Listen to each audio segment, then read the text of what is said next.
আসসালামু আলাইকুম। শুভ বিকাল বন্ধুরা। আপনারা কেমন আছেন?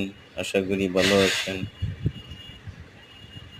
আসন্ন ঈদুল আজহার শুভেচ্ছা সবাইকে। ঈদ মোবারক।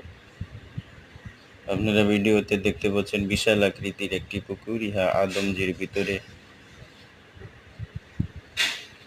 এই পুকুরটিতে অনেক বড় বড় মাছ আছে। গজার, রুই এবং কাতল মাছ আছে।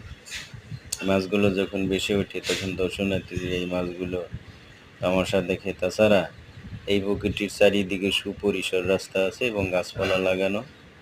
সুন্দর একটি পরিবেশ, দৃষ্টিনন্দন, চোখ ফেরানো যায় না। এবং মাঝে মধ্যে বাতাস প্রবাহিত হয়, মৃদু বাতাস শরীরটাকে জুড়িয়ে দেয়। ধন্যবাদ সবাই।